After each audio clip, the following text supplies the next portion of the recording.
In the referendum on Scottish devolution got into full swing today. We go straight to our Scotland political correspondent, Harry Smith in Edinburgh. Harry, what are the latest developments today?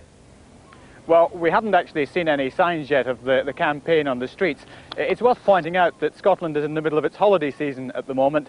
Schools go back in 3 weeks' time. Then we expect to see the campaign to really hot up.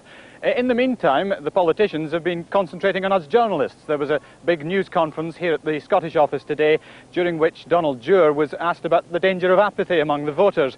And he was reminded what happened the last time a Labour government went to the people of Scotland. That was in 1979, when they failed to get a big enough yes vote in that referendum on devolution. I believe that we're now in a very different circumstance, a very different public mood, and a much more sophisticated argument about constitutional reform.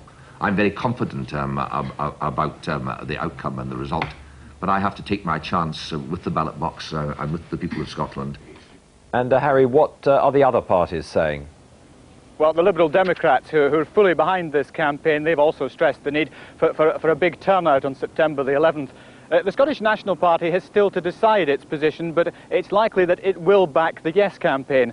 The Conservatives, of course, remain totally opposed to a Scottish Parliament, and they repeated their view that it's likely to be a constant source of friction between London and Edinburgh. Thank you, Harry. Tony Blair was back on the campaign trail again today, less than 3 months since the general election.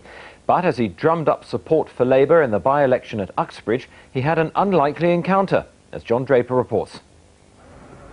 The Prime Minister came to Uxbridge in person, so keen is he to win a seat Labour didn't capture in May. First, though, he signed a plaster of Paris for a little boy with a famous Tory name. What's your name, Tony? What's your name? Kenneth Tory. Not really, is it? It wasn't all friendly, though. Education, education, education. If it was good enough for you to get it free, it's good enough for the kids today. The Prime Minister was undeterred. If we get the result that we need here in Uxbridge, then it strengthens the determination of the government. Earlier, the Tory chairman, Lord Parkinson, introduced a defector from Labour, who a few weeks ago tried to become Labour's candidate in this by-election. There is simply no way that I can have any further association with the modern Labour Party.